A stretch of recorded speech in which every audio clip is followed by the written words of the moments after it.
Welcome to the Live Well, Perform Better podcast, brought to you by Below the Line. My name is David Duggan, and I'm part of a team made up of experts from the worlds of business, elite sport, adventure, and health and well-being. We are coaches, mentors, and advisors to some of the world's biggest companies and organizations, as well as smaller businesses, entrepreneurs, and people looking to make their mark on the world. Our guiding mantra at Below the Line is Live Well, Perform Better. What does that mean, you might ask? Good question. Maybe the easiest way to describe it from our perspective is finding the formula that works for you when it comes to things like looking after your physical and mental health, running your business, developing your career, leading your people, or simply being able to show up as brilliantly as possible into your life, both for yourself and those around you. That's why each week I sit down with a member of our team or an invited guest for a conversation that focuses on the question, what do the words live well, perform better mean to you? This question is a way in to exploring with people from a range of different backgrounds, industries and disciplines. What are the practices, techniques, habits or ideas that they use to help them show up and be at their best in all areas of their lives, whether that's as CEOs, leaders or managers, or as parents, family members or friends. We keep it short and sweet so that you can extract all the good stuff and get on with the rest of your day, and hopefully put some of this knowledge, experience and expertise into play for yourself. This week, I'm delighted to be joined by a very special guest, my colleague and friend, Gerry Hussey. Gerry is a performance psychologist, author, co-founder with his wife Miriam of Soul Space, an online health and wellness platform, and a colleague of mine here in Below the Line. Over the past 2 years, Gerry has shot into the consciousness of many people, both here in Ireland and across the globe, as the soul coach. Someone who articulates and captures the wonder and magic of what it is to be fully alive, as well as the challenges and problems that the human condition can present to us all, and how we can overcome them to live joyful, healthy, and purposeful lives. This was a conversation that touched not only on these areas, but the advice Gerry has for anyone seeking to change their current experience of their lives, of their world, and the various practices and techniques that Gerry uses to help him be at his best for himself, his clients, and his family. You can subscribe at www.belowtheline.ie, where you can stay up to date with our podcast, as well as our exclusive online events and sessions, including our Press Pause coaching community and our story coaching program. Thanks for listening, and see you next week. So the first question is, why do you do what you do? I know a seemingly simple and innocuous question, but that could take us some interesting places maybe. Yeah, it's a good question. Why do I do what I do? Firstly, for myself. The work I do gives me an ability to live a life with freedom, a life of vitality, and a life where I'm living my life with freedom. So I'm consciously getting to choose my work, the type of work I do, who I work with, where I live.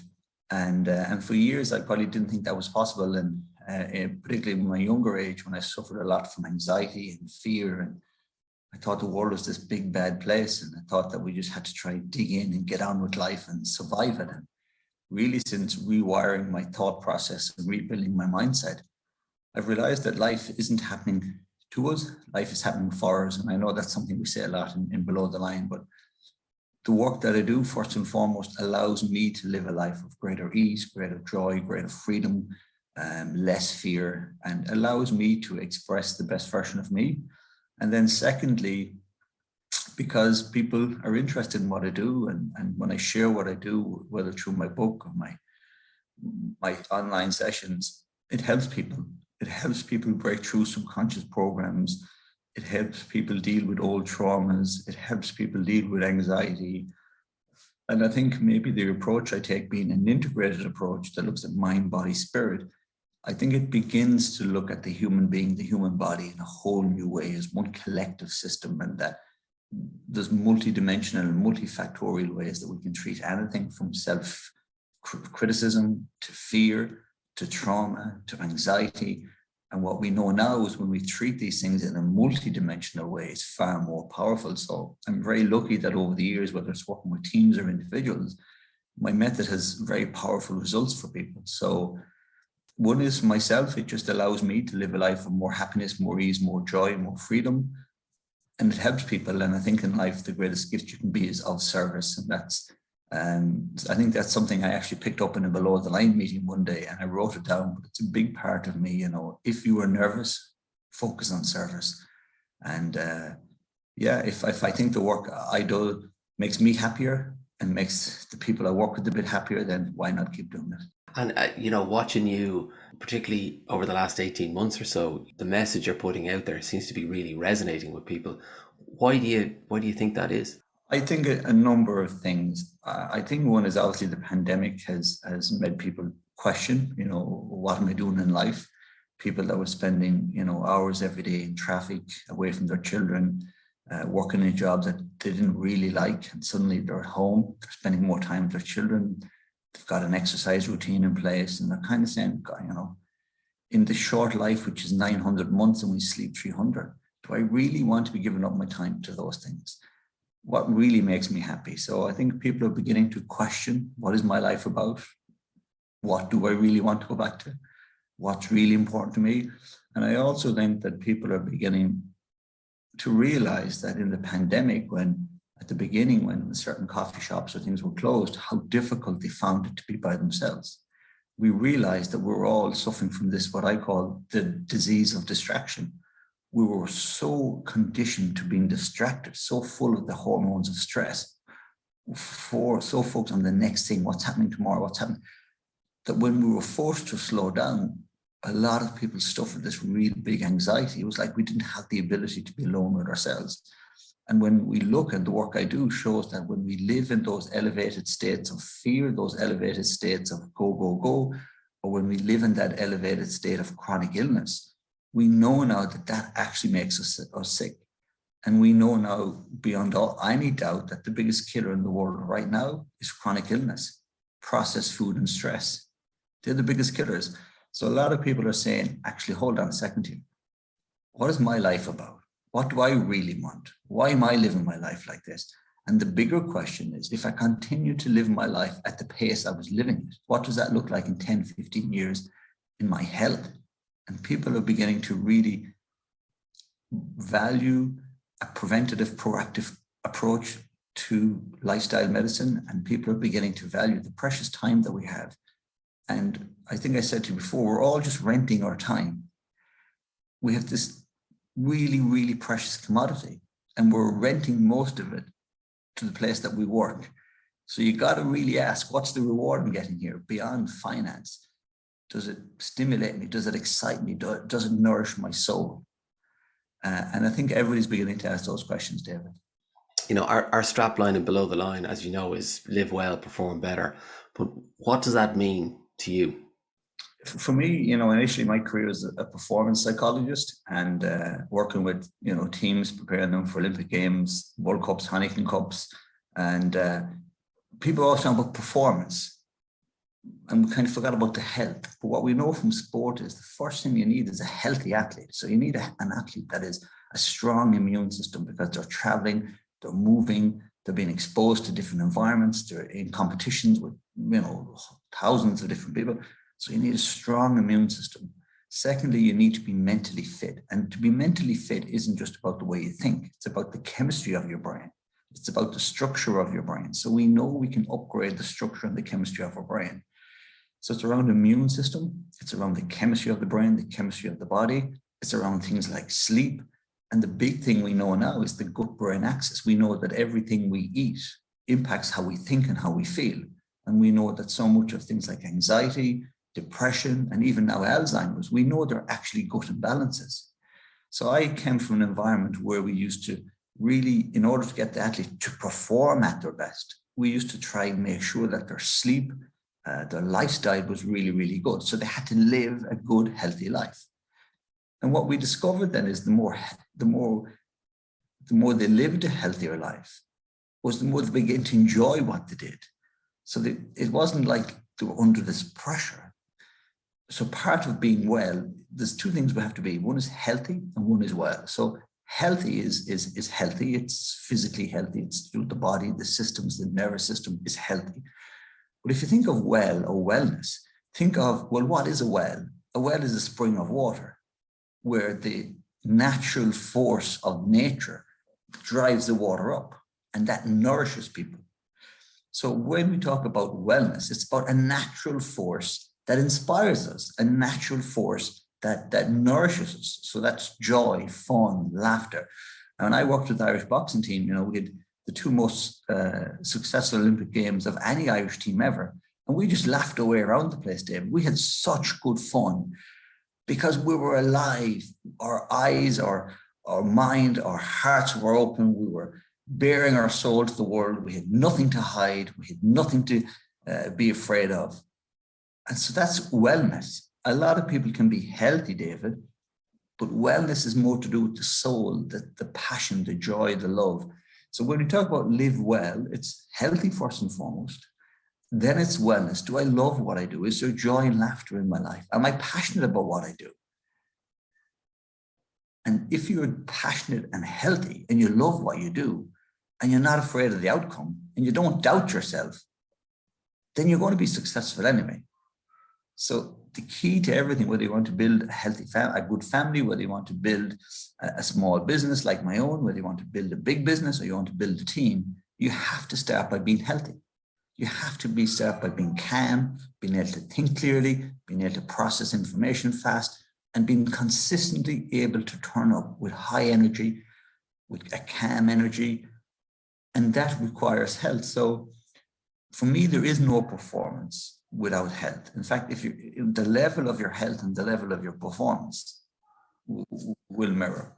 And just picking up on something there about showing up, there's stuff that you guys do every day that enable you to show up, with vitality onto the screen like this, or when you're speaking to thousands of people via Soul Space or whatever it might be. So just talk to me about practices, habits, behaviors that you think everyone should engage in or that you engage in to help you show up like you are showing up right now. Yeah, well, I think we need to understand that how we feel isn't just, sometimes we say, I feel, and think it's like an emotion, or they think it's like a puff of air. But we need to understand that how we feel is a chemical, electrical message that's been sent through the body. That's what your state of being is. So it involves, first and foremost, the energy of the body. The energy, we know there's energy flowing through the body all the time, which needs to be regulated. It needs to be stimulated. We know that, anywhere that the flow of electricity is slow down, that begins to cause heat. That's Ohm's law. Where the flow of electricity is slowed, heat. Now, inflammation is one of the biggest modern drivers of diseases. So that's a simple idea. We need to move this energy through the body. We need to move it. The second thing is the chemistry of the body. So if we're high in things like cortisol, adrenaline, and noradrenaline, we feel anxious, we feel stressed, our heart rate goes up, our blood pressure goes up, and we start to switch off our immune system, believe it or not. If we're high in things like oxytocin and dopamine, we feel good, we feel safe, we feel grounded. So to change how you feel, you have to change your biology. So that could be dancing, it could be boxing, it could be yoga. You have to move the body. Then we have to begin to change the chemistry of the body. So by changing our heart rate, by releasing some endorphins, we begin to flood the body with good chemicals. Secondly, we need to move the electricity of the body. So one of the ways we move the electricity is by movement, and the other is by changing our thought process. Because the brain is an electrochemical processing machine. So there's huge amounts of electricity and chemistry firing through the brain, and then they fire that information down into the central nervous system. So if we're saying words to ourselves that are threatening, if we're thinking about the big meeting, if we're thinking about different things that are stressful, then that's firing that message into the sympathetic nervous system and igniting our fight or flight. It's constantly keeping us in a state of stress. But if I'm doing exercise and I start saying words like peace, joy, love, if I start to smile, if I start to laugh, I'm igniting a different neurocircuitry. So I'm firing a part of the brain that's got to do with imagination, creativity, and now that signal has been sent down the nervous system. And that's actually changing the chemistry of my body. So to change how we feel, we have to fire new neurons in the brain. We have to change the chemistry of the body and change the biology of the body. So my morning routines usually involve something like hot water and lemons to start away, because that gets the digestive enzymes going. Secondly, it starts with movement. I energize the body every day. It doesn't have to be a hard training session, but I mobilize the body. So I move the stagnant energy out of the body. Then I begin to listen. So what am I listening to? So either I put on some positive affirmations, or I start speaking around the day that I want. I start speaking to my body. I start waking the neurocircuitry up with positive words. So I fire that part of the brain. And then I bring in either some music and some dance, and now we're changing the chemistry of the body. And no matter how you feel right now, it takes 10 to 15 minutes, maybe even less. If you change the neurocircuitry of your brain, if you change the chemistry of your brain, and you change the biology of your brain, you're going to feel different. There's no doubt about it. So you need, for me, it's a morning routine, because I really believe the morning is the rudder of the day. If you win the first 30 minutes of the day, you're going to win the day. If you lose, if you let the day come in top of you, and if you go on the back foot, if you go on the back step in the first 30 minutes, you're going to be on the back foot most of the day. So get up early. That morning time is where the universe is alive. It's where everything in the universe comes alive. We are natural beings. We are nature. So let's start working with the rhythms of nature. Get up in the morning, get some time for yourself, move the body, fire new parts of the brain, change the chemistry of the body. That's amazing how it works. It's so simple when we understand how we function as human beings. I love the idea as well of what you just said there. It's not so much about exercise, it's about movement. And because I know from being on sessions with you previously, you know, you're not hard at it in the gym every single morning of the week, but you might be a couple of mornings, but it's more about movement in general. And it sounds to me as well, the other bit I love is while you're moving, you know, you're kind of, if you like, you're habit stacking while you're doing that, which is I'm gonna engage the brain here now as well. It's a brilliant but simple little idea. No, it's so simple for me. And in fact, a lot of things what we do in the gym is actually building bad habits. So we're on the treadmill and we're watching news and we're feeding the brain. So the brain is now saying, "This threat in the world, I need to release more cortisol." But if you're stressed already and the gym session only releases more cortisol, then you're actually making yourself sick by going to the gym. You're making yourself anxious by going to the gym. What happens is you might get a short release from the endorphins of the gym, but it's quickly replaced because you've just spent the last 30 minutes thinking about a problem.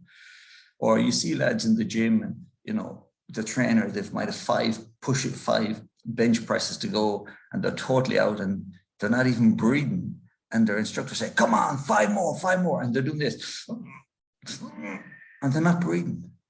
So like what you're training your brain to do is in times of stress, stop breathing and just use blunt aggression. But we know in life, in a pressure environment, the first thing we need to do is breathe. Listen to our stories, observe ourselves. With my clients, I have trained them to be able to just observe their body as the body is in motion. And that's a serious gift, but it takes time. So now you are not your heart rate. You're not looking at the treadmill saying, "Oh, am I going fast? Am I going slow?" You're not looking at your watch. You're actually just watching yourself. And it feels like you're on the treadmill. It feels like you're running, but it feels like there's no effort there. So we can actually take the mind out of the body because the body knows how to run. So this idea that we go to the gym and we push ourselves and we struggle and we grunt and we grind, that's not how that works at all. That's not exercise. That's just punishment. Exercise should be around mobilizing joy and fun and laughter and passion. And if you can do something with joy and fun and laughter, then the body wants more of it. So the body's going to want more. Now you begin to really enjoy the gym. You begin to enjoy being in the gym. It's like everything in life. If you can bring joy, fun, and laughter into it, then you're going to do more of it. And if you do more of it, you're going to be better at it. What are the main challenges you would see with maybe the clients you work with, the organizations you work with, or the individuals? What do you think people are facing right now? I think first and foremost, we have a pandemic of fear. And we know that fear downregulates our immune system. We know that fear is one of the worst infections we can get. When we live within the hormones and chemicals of stress, we enter that fight or flight mode. The parasympathetic nervous system switches off And we know then that our immune system is not being built. We know that even our cells and genes responsible for building our immune system are switched off. So as long as we're living in a state of fear, as long as we're thinking about something or speaking about something that's fearful, we switch on the sympathetic nervous system, which is fight or flight, and we switch off. So we're actually down-regulating our own immune system. So the first thing we have to do is we have to break the cycle of fear. Now, that doesn't mean that we have to dismiss what's happening in the outside world, but we need perspective on it. We need perspective. And we need to ask ourselves, what's actually happening in the world? So right now, the sun rose this morning, but how did that happen? Right now, there's millions of babies being born all around the world, perfectly healthy. How did that happen? There's people falling in love for the first time that are going to go on to have the most amazing marriage. How did that happen? There is love in abundance around the world. There is billions of healthy people walking around the world. So how am I healthy? I don't know, because the body has an incredible. So that's one thing. There's a huge amount of happiness in the world, but we're not being told that. We're not being fed that. The second thing that's in the world is half the world is starving to death. So why aren't we worrying about that? There's wars going on at the moment. There's people dropping bombs on innocent people, but we're not too worried about that. So we need perspective. We can't get completely fixated on one thing, because when we do, we go into a rabbit hole, and the rabbit hole is full of fear, it's full of frustration. And what we know from the Stanford prison test, David, is that, Stanford prison test was where they took a load of college students, all good friends, they brought them into an old prison and said, we're going to pay a couple of dollars a day. All you want to do is a test and you have to stay for the week. So they all thought it was great crack and money and no problem. And then after a while, what they did was they put some in prison warden outfits and some in prisoner outfits. And for the first day or two, it was all good fun. But then they started telling them that something bad was happening on the outside, but they couldn't leave. So people started getting anxious. I want to get out of here. What am I doing here?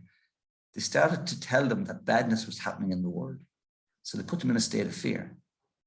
Then they started to deprive them of food. Now people got hungry. Then they deprived them of sleep. And what we know is when we're deprived of food or when we live in a state, we switch on this heightened alert system in the brain. And now we begin to feel fearful, we begin to feel anxious. But we don't know what's causing our anxiety. And instead of looking in to calm our own self, we look out and we start to blame people. And what we know from the Stanford prison test was that after a few days, the prison wardens actually began to act like prison wardens. They started to punish the prisoners. The prisoners started to rebel like prisoners. And now you had two sides, both against each other, both blaming each other for their own fears. That's what happens in the human world. It's not today or yesterday. Someone said, if you want to control the world, fill them with fear and buy the media. These age-old truths, these psychological experiments are happening all the time. What happened in the Stanford prison test, at one stage, they brought in actors to pretend they were prisoners, and they had buttons, and there was 3 levels of punishment. It was electric shock. And even after a few days of living in fear, the people who had assumed the role of prison officers had no problem punishing people and had no problem hitting the maximum amount of electricity. And they believed that they were hurting the prisoners. That's what fear does to the human being. It segregates, it labels, and everybody starts to live in a state of chaos. What we need to do is adopt a mindset like Viktor Frankl, the most amazing book ever written, who realized, even in a concentration camp, if I allow myself to become angry and judgmental, then I become the same as the problem. And if my emotions, if my thinking is equal to the problem, then I can't change the problem. If my thinking, if my emotions are equal to the environment, then I can't change the environment. I'm just an extension of the environment. I'm an extension of the problem. Frankl realized that while we can't control what happens to us, we always get to control our response. So is my response loving? Is it kind? Is it fair? And is it well informed? So for me, we have to get out of this infection of fear. We have to give ourselves huge perspective. We have to ask bigger and better questions. And then we need to do things every day to ask, how am I turning up? What am I listening to? How am I treating other people? Am I blaming? Am I segregating? Am I giving out? And then we have to realize that if we're doing that, then I'm the one doing it, me.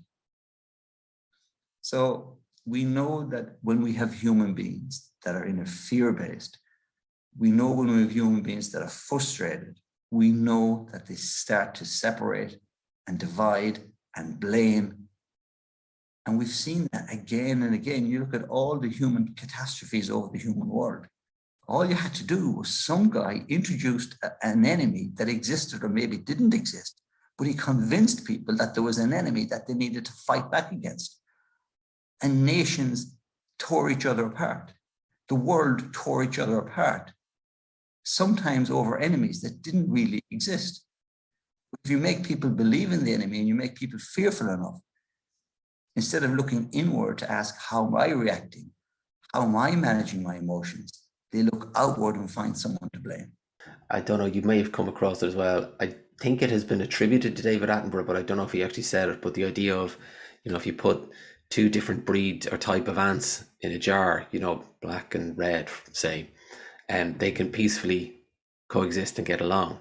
But if you take that jar and shake it, then they start to attack each other. So the question is, who's shaking the jar? But drawing the line between what you said there and back to your own work and the day to day. So it sounds to me like, for you, it's I start my day with a particular routine, and I consciously, and it's not about, how would I describe it? Bullshitting yourself, kind of going Pollyanna. Oh, the world is great, but it's about thinking about your own thought process, and that's what you try to bring to your clients. So it's back to that thing about being able to observe themselves in a state of potential stress or pressure. And it sounds to me like that's all you're encouraging people to do, is just pull yourself back, become more conscious, and with that consciousness you then have a choice to interact and behave in a different way. It's exactly that, David. It's about awakening, opening your consciousness. And what fear does is it puts us into a state of subconscious programs. And in a state of subconscious programs, we can't process new information. We don't question, we don't challenge. And we don't question and challenge ourselves. We just do things, well, that's what else could I do? We don't actually observe the way we're turning up and challenge it or questions. Is there a better way we could do it? And people often say, Gerry Hussey, does he live in the real world? Well, just so people know, of course I live in the real world. I was the guy that at 11 years old first thought about suicide. That's a pretty real world experience. I attempted suicide at 15. That's a pretty real world experience. I went to every doctor on the planet and they told me there was nothing wrong with me. In fact, the top pediatrician said to my mother, if you want my honest opinion, this guy's making it up so he doesn't have to go to school. But they never spoke to me about the mind. They never told me about the parasympathetic nervous system. They never told me about the gut brain axis. They never even asked me what I was eating. They never asked me what my fears were. They never asked me what trauma I was carrying. I had to figure that out. I had to come up with a new way. And when I started saying what I was saying 20 years ago, David, people said, this guy's nuts. This guy is wrong. People disputed the science because it didn't fit into what they believed. But no one's disputing my science now because this science isn't mine. It's simply been there. But so that was a real world experience where I had to start going down a level of deeper, better questions in order to change my anxiety and change my fear and change my health and change my mindset completely. And I run a business. We're growing fast, and we now have a number of staff that have to be paid every week. And in the middle of the pandemic, like everybody else, I was saying, can I even pay the rent now? I pay my staff. I had 3 staff that were after leaving a really good, highly paid job to come and work for me. And a month later, I'm saying, geez, am I going to let people down? In the middle of the pandemic, I had a young baby. Me and my wife in Dublin, no family, no support, our first baby. And in the middle of all that, I'm trying to write a book. The business continued to grow. Thankfully, the baby's healthy. The book is an award-winning book.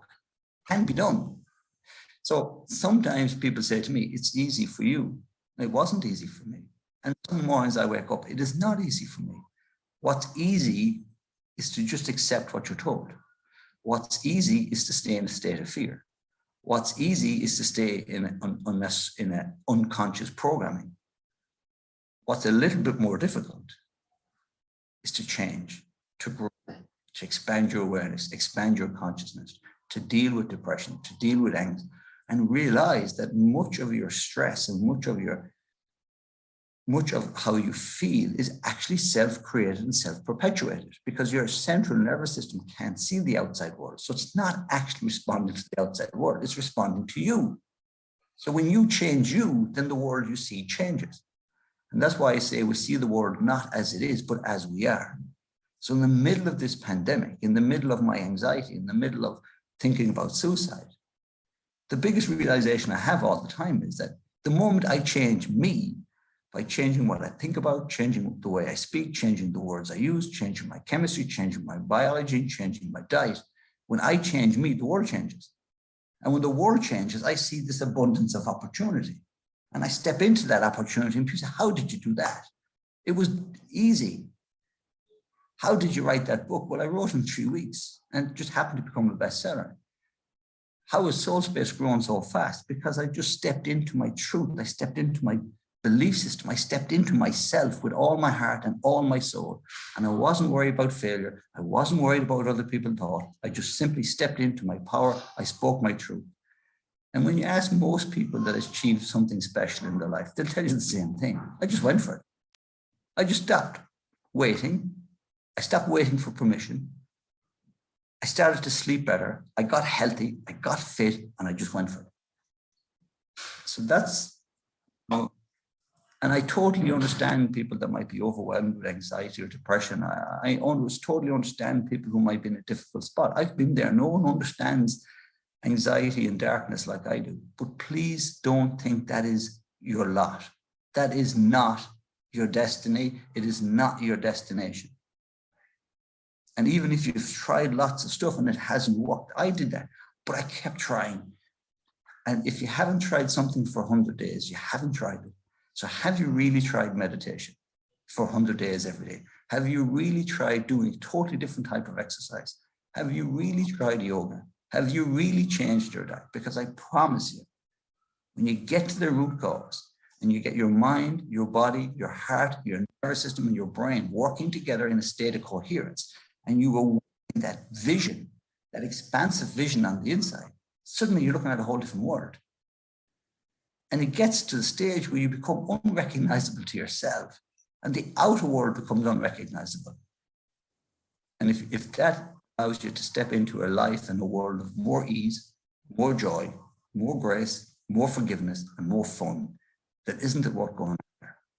What's the one piece of advice you would give to anyone who's listening to this, thinking about change or stepping into more of that? I want a piece of that. How do I go about doing that? What would your first piece of advice be for anyone thinking that? I'm a big believer in blank notepads. I always have a notepad with me. Get a big blank piece of paper and just ask the question, if I loved myself enough, what's the life I'd have? Don't allow the brain to condition it. Allow yourself first and foremost, without restrictions, to put on paper, what's the life I'd have? And then ask, why do I want that? So you might say, I'd build a bigger house. Why do I want a bigger house? So healthily challenge everything that you're chasing. Why? Is it going to make you happier? Is it going to make you more content? Does it give you more time with the people that you love? Does it make you healthier? Because The 5 Regrets of the Dying is an incredible book. I'd recommend anybody to read it.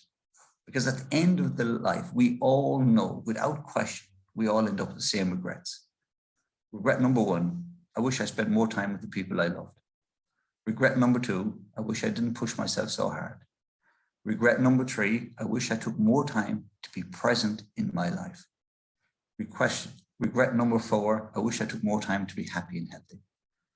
Regret number 5, I wish I cared less what other people thought. Why wait till the end of your life? Just do those now. So for me, success in my life is being happy, being joyful, and being present. And the successful outcome that I'm looking at is I have those 5 things wrote down.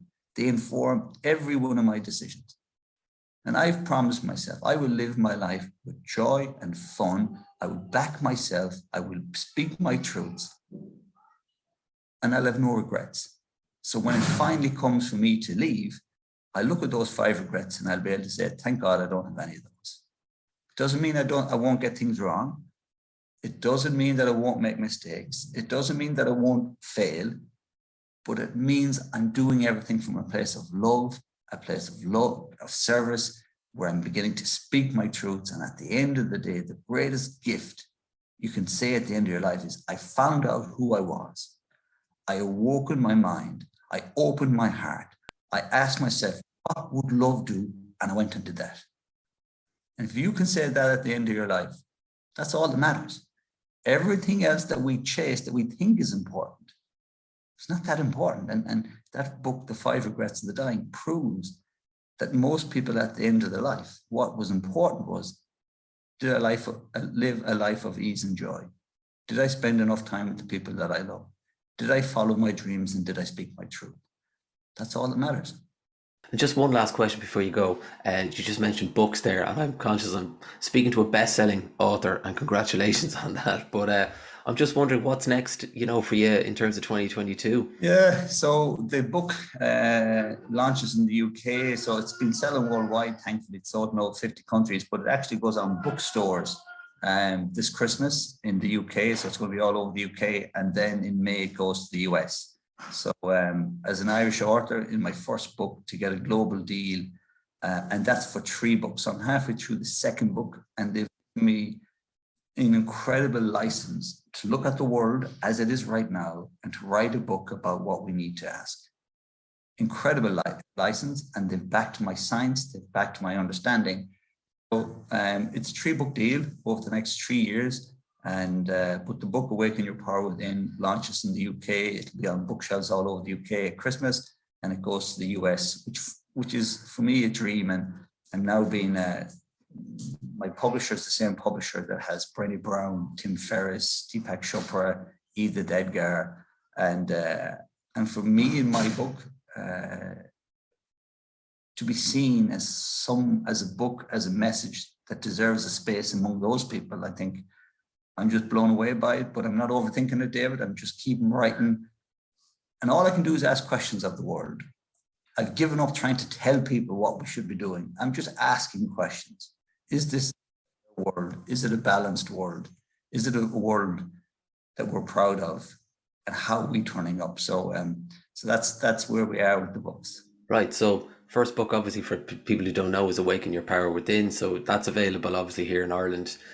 And the next book then, when does that come out, or do you know yet? Or it has to be in the publishers by May, and then we're looking at either late next year or early on. So it's going to look at the publicity. If the book takes off in the US, they want to give it a year there before they launch the second. So and there's great excitement. I mean, there's great British and American TV shows that are now looking at my book, and some of the biggest names in TV have read the book and loved them. They want me to come on and speak about my stuff. So the message is resonating. I was saying this maybe 20 years ago, maybe not as clearly, and people thought I was nuts and people laughed at me, and it didn't resonate. But I just stuck with what I believed in. I followed my own path, and through Below the Line and lots of other different people, I suppose I've maybe just distilled my message and clarified it a bit, and it's just resonated with a way that I never imagined. Yeah. Well, it's fantastic. It resonates with me. It resonates with loads of people. So, Gerry, thanks very much for doing this morning. But look, beyond that, it's it's a real pleasure and privilege for me to say I know you and to be watching you on your journey. So I wish you best of luck with it. Thanks very much, David. God bless. Bye bye.